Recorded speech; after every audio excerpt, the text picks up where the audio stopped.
Mulai tahun ini kami merubah ya, bertransformasi yang sebelumnya hanya seminar nasional, maka sekarang kita mulai seminar internasional. Tahun ini insya Allah kita punya invited speaker dari Jepang, Turki, dan Belanda. Dan Indonesia juga, jadi ada 4. Jadi lebih ke arah siapapun yang memiliki interest atau keinginan mempelajari namanya fisika, itu dari semua kalangan itu bisa ikut gitu. Jadi kemarin juga ada yang daftar dari teknisi gitu, dari BMKG, BRIN. Jadi ada beberapa yang dari industri mungkin, yang mungkin cakupannya masih ada hubungannya dengan skop yang kita kasih.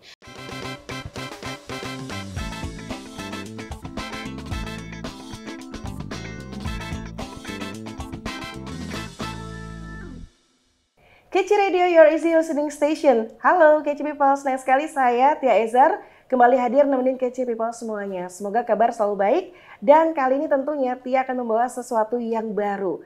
Kalau tadi kita akan berbincang seputar International Conference, kali ini juga masih sama dan sudah hadir beberapa narasumber saya yang akan membincang informasi seputar ISOPA 2024 International Seminar on Physics and its Application. Sebetulnya apa sih itu? Tapi sebelumnya saya perkenalkan terlebih dahulu narasumber saya yang sudah hadir di studio Kece Media. Selamat pagi, siang, sore, malam, Bapak Dr. Muhammad Satriawan MPD selaku Ketua ISOPA 2024. Iya, selamat pagi Ibu. Siap, Muhammad Satriawan. Kabar baik ya Pak? Baik, alhamdulillah. Alhamdulillah. Kemudian ada Ibu Dr. Muhimmatul Khairo SSI sebagai wakil. Ya, halo Ibu, apa kabar? Baik, alhamdulillah. Alhamdulillah. Kemudian ada Ibu Dr. Engineering Evi Suhaibah MSI MSC selaku bendahara. Betul. Dari kegiatan ISOPA. Betul sekali. Selamat pagi semuanya. Selamat pagi, siang, malam. Jadi yang nonton kapanpun bisa ngeliat kita gitu. Ya. Baik. Saya ke Pak Muhammad dulu, izin. Betul, silakan. Bapak boleh diceritakan gitu kan secara gamblang, apa sih sebetulnya ISOPA 2024 ini? Baik, jadi ISOPA ini merupakan sebuah kegiatan atau event yang memang diadakan setiap tahun sebenarnya. Namun berbeda tahun ini ya, sebenarnya ISOPA ini ya, kalau kepanjangannya itu adalah International Seminar on Physics and its Application, dan ini merupakan sebuah kegiatan yang transformasi dari Seminar Nasional Fisika yang memang sudah kami lakukan dari tahun 2017. Jadi mulai tahun ini kami merubah ya, bertransformasi yang sebelumnya hanya seminar nasional, maka sekarang kita mulai seminar internasional. Dan ini nanti mencakup ya terkait dengan fisika dan terapannya seperti itu. Dan terapannya, oke baik. Kalau untuk tahun 2024 ini Pak, boleh tahu apa tema dari ISOPA-nya? Iya, jadi untuk temanya ini sendiri ya, kami ini sejalan juga dengan apa yang sedang tren saat ini di UNESA, yaitu berkaitan dengan SDGs. Saya kira internasional konferensi yang lain juga seiring juga ya terkait dengan SDGs.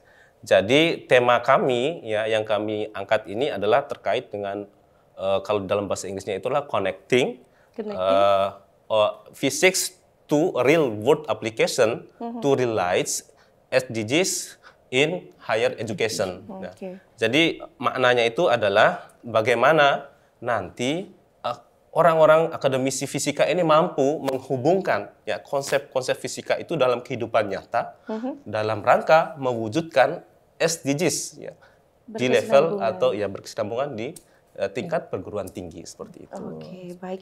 Kemudian itu sudah termasuk tujuannya ya Pak? Ataukah ada tujuan lain yang ingin dicapai gitu Pak? Iya, jadi ya itu juga merupakan salah satu target tujuan gitu.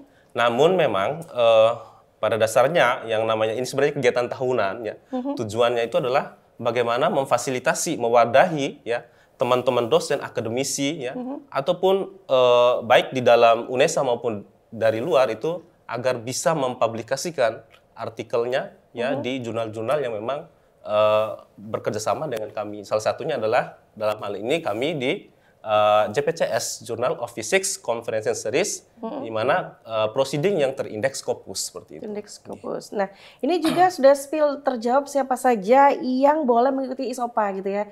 Ataukah ini karena tuan rumahnya adalah penyelenggaranya adalah UNESA, apakah internal UNESA ataukah ada yang dari eksternal juga? Iya. Untuk peserta mungkin saya bisa menjawab. Pesertanya kita adakan untuk seluruh sivitas akademik dari Indonesia maupun luar negeri. Tahun kemarin kita kedatangan peserta dari Malaysia, kemudian beberapa negara lainnya. Tahun ini insya Allah kita punya invited speaker dari Jepang, Turki, dan Belanda, dan Indonesia juga. Jadi ada 4 negara. Untuk peserta konferensi akan ada dari Malaysia dan beberapa negara tetangga dari Indonesia, seperti itu. Jadi karena internasional, jadi ada beberapa yang hadir dari luar negeri. Ini Ya, mereka betul. sebagai pembicara ya? Betul, sebagai pembicara dan sebagai peserta. Dan sebagai peserta juga. Baik, kemudian apa saja Bapak dan Ibu persyaratan jika ingin mengikuti ISOPA 2024 ini? Apa maksudnya? Untuk persyaratannya itu tidak ada persyaratan khusus mungkin ya. Jadi lebih ke arah siapapun yang memiliki interest atau keinginan mempelajari yang namanya fisika, itu dari semua kalangan itu bisa ikut gitu. Jadi untuk persyaratannya mungkin untuk pemakalah sendiri itu silakan disiapkan minimal abstrak gitu tentang penelitian mengenai fisika maupun pendidikan fisika yang nanti sebagai bahan registrasi ke ISOPA sendiri. Nanti registrasinya bisa dilakukan melalui website yang sudah kami sediakan. Iya. Saya tambahkan juga ya, Bu ya. Jadi kalau misalnya tadi disampaikan oleh Bu Ima itu sebagai presenter gitu ya. Tetapi kalau misalnya memang ada peserta yang hanya menghadiri sebagai peserta tok yang tidak presentasi, bisa juga partisipan juga bisa. Ya, boleh. Jadi kami membuka seluas-luasnya gitu seperti itu. Dan target dari kegiatan ini apa, Bapak dan Ibu? Ya, kalau untuk target ini sendiri ya tadi sebenarnya sama ya. Jadi bagaimana nanti kami itu karena memang ini di-push ya, memang didorong untuk mempublikasikan artikel terutama pada jurnal maupun proceeding yang terindeks Scopus. Nah, maka kami sudah ada slot sebanyak 75 Agreement dengan paper pihak, yang sudah kami kerjasama dengan pihak publisher. Jadi nanti kami berupaya sebanyak mungkin ya paper dari UNESA ini ya bisa publish di situ. Nah, tetapi tidak menutup juga dari luar juga nanti kita tetap publish gitu. Jadi kuota tidak dibatasin gitu ya? 75 itu kalau untuk 75 JPCS. saja. Ya. Oke. Tapi ada juga nanti di seperti yang sudah kami kerjasama itu adalah di Silet yang jurnal Sinta 2. Itu juga nanti bisa juga kita arahkan ke situ. Ada juga jurnal inovasi pendidikan fisika juga dan ada juga IFI Inovasi Fisika Indonesia. Itu sudah terakreditasi Sinta semua itu. Berarti ini pesertanya paling tidak memang mereka menekuni bidang eksakta gitu ya? Betul, Ilmu eksakta pasti ya? dan pendidikan. Dan pendidikan. Ya, pendidikan oke, di baik. bidang fisika gitu. Di Karena bidang fisika. skup yang kami sampaikan itu tidak hanya di bidang Tidak hanya fisika, murni. ya, pendidikan fisika, tapi ada 14 Pedagogi. skup, ya, ada 14 skup atau 14 kelompok yang kami tawarkan kepada peserta maupun yang ingin bergabung dengan konferensi ISOPA ini. Oke, baik. Kemudian Mungkin ada- menambahkan sedikit boleh. ya.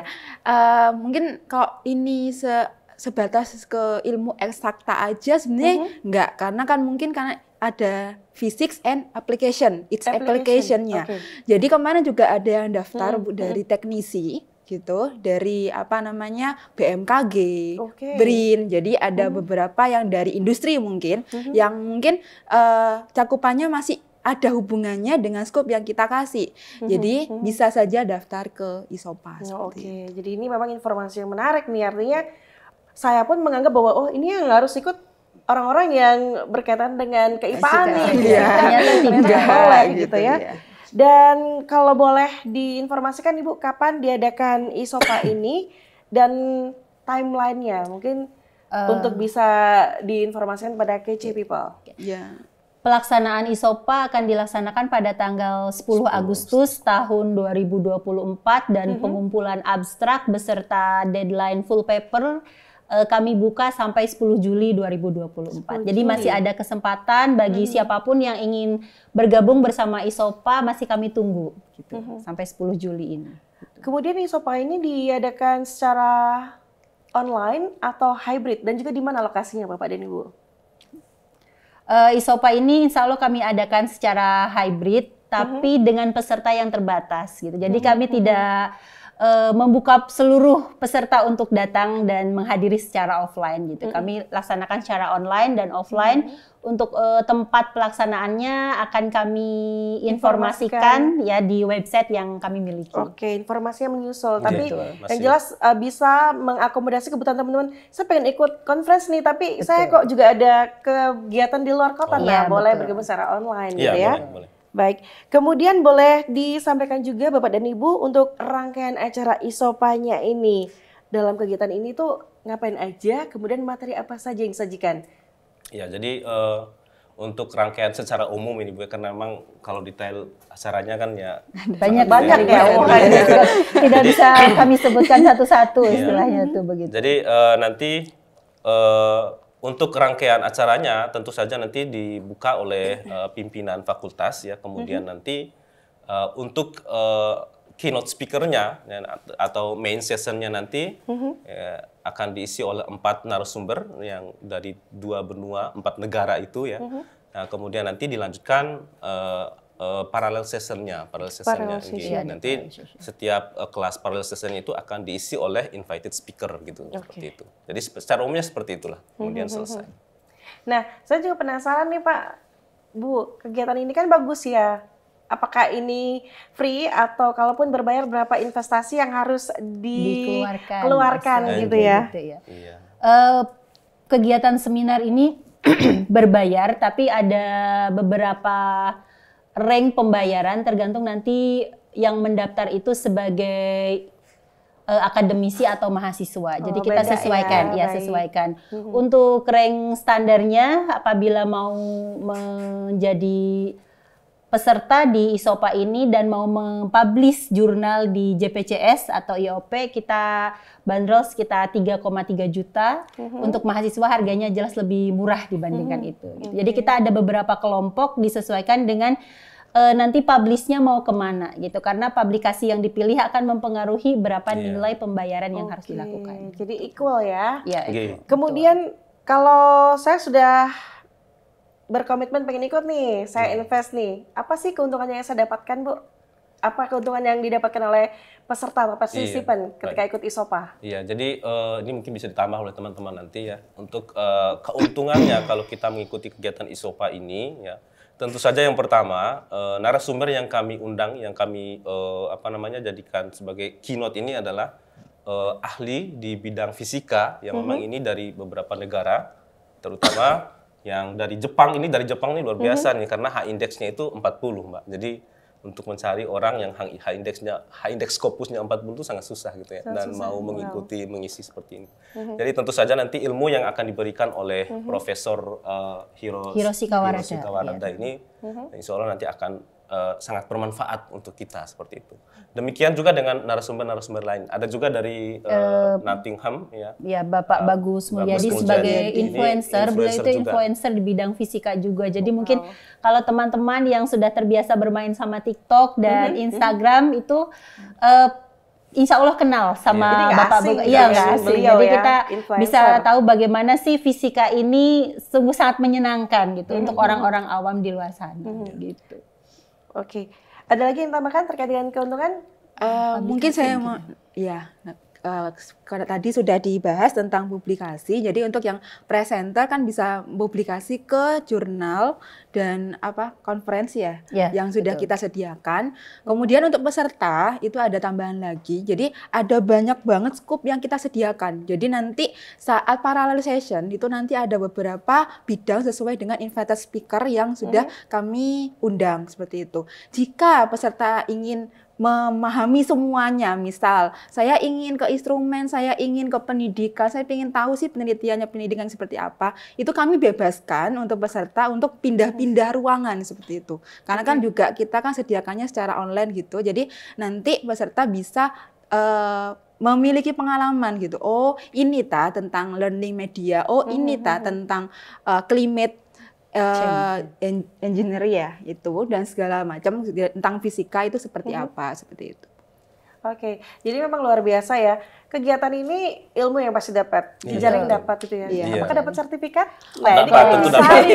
Harus wajib dapat itu. Sertifikat sudah kami sediakan sesuai dengan partisipan, kemudian presenter, invited speaker, keynote speaker itu sudah ada sertifikatnya sendiri-sendiri. Gitu. Nah, terutama ini Bu yang sebagai syarat tugas akhir ya, mahasiswa itu itu bisa dipakai juga kan. Bisa dijadikan. Jadi kita bantu untuk publikasinya. Luar biasa. Jadi keuntungannya banyak gitu ya. Jadi teman-teman yang mungkin terlambat merasa waduh aku belum nih. Nah, segera saja karena masih ada Bu ya 10 Juli batas terakhir 10 Juli 2024. Nah, selain Profesor Hiroshi Kawarada, kemudian influencer Bapak Bagus Mulyadi, PhD, adakah narasumber lain yang hadir? Ya, ada. Ini dari Trabzon University dari Turki, ya, Profesor Mirak Aydin. Ya. Jadi beliau ini adalah ahli di bidang STEM, jadi STEM pendidikan STEM. Jadi memang yang sedang tren saat ini ya pendidikan-pendidikan di Jepang ataupun di Indonesia pun ini sedang menggeluti terkait dengan STEM education ini. Itu akan disampaikan juga. Akan disampaikan juga di kegiatan ISOPA ini. Oke. Yang namanya investasi sudah disampaikan, kemudian keuntungannya juga. Nah, ini termasuk daya tarik utamanya kan, ini kan keynote speakernya dari luar negeri gitu kan. Kemudian kalaupun dari lokal mereka juga punya kans yang luar biasa. Nah, untuk teman-teman yang pengen tahu informasi lebih lanjut, adakah akses informasi secara mungkin hotline, sosial media atau website yang bisa diakses Bapak dan Ibu? Iya, jadi untuk saat ini kami menyediakan website. Betul. Kami ada websitenya di isopa.unesa.ac.id. Kemudian untuk kontak informasi WhatsApp kita bisa hubungi 3 orang yang ada di sini. Kita insya Allah nomornya boleh di-share ya. Nanti ada di layar sini ya, KC People ya. Ada di layar untuk beberapa nomor yang bisa dihubungi terkait dengan informasi ISOPA 2024. Iya, betul. Dan via email pun bisa gitu. Jadi kami menerima konfirmasi ataupun pertanyaan-pertanyaan melalui email. Emailnya apakah juga tersedia di flyersnya atau di e-postnya? Sudah tersedia. Oke, baik nanti boleh dibagi ke saya gitu ya untuk saya sebarkan ke KC People.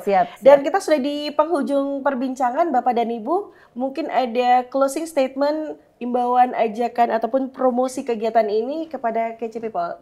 Silakan. Baik, jadi untuk teman-teman akademisi, ya, teman-teman praktisi, guru fisika, dosen fisika, mahasiswa yang tertarik dengan bidang fisika, kami ya masih membuka registrasi sampai tanggal 10 Juli 2024. Ya. Silakan mensubmit artikel ataupun abstrak, ya, sekaligus full paper ya, papernya. Agar nanti bisa menjadi salah satu peserta pada kegiatan kami ini. Kami tunggu ya. Oke, ada lagi yang mau ditambahkan, Bu Evi? Mungkin untuk peserta ataupun yang masih ragu mau gabung atau tidak dengan ISOPA, silahkan bisa hubungi saya secara personal di nomor yang akan ditampilkan di layar. Karena saya akan memberikan informasi yang tidak tertulis di website ataupun di flyer. Oke, jadi mungkin ada beberapa kegalauan gitu ya, langsung aja bisa chat di Bu Evi, nanti boleh kita spill nomor WhatsApp-nya. Boleh. Baik, terima kasih Bapak dan Ibu berkenan hadir di Studio KC Media berbagi informasi seputar ISOPA 2024. Saya ucapkan terima kasih kepada Bapak Dr. Muhammad Satriawan MPD, Ketua ISOPA 2024. Terima kasih juga. Dan hadir Ibu Dr. Muhimatul Khairo SSI sebagai wakil, dan Ibu Dr. Engineering Evi Suhaibah MSI MSC. Bendahara, ini bawanya duit. Harus ada pengawalan ya. Sengaja diajak gitu untuk mencatat. Iya, betul. Untuk mencatat apa yang harus saya keluarkan. Sukses untuk acaranya Bapak dan Ibu, sehat-sehat selalu. Dan juga tentunya terima kasih buat KC People yang sudah stay tune. Terima kasih untuk kru bertugas di belakang layar. Dan jangan lupa untuk tetap like, comment, subscribe semua tayangan kita. Saya Tia Ezer, mohon pamit undur diri, dan juga ketiga narasumber saya yang luar biasa ini. Kita ketemu lagi di episode selanjutnya. Wassalamualaikum warahmatullahi wabarakatuh. Waalaikumsalam warahmatullahi wabarakatuh. Terima kasih.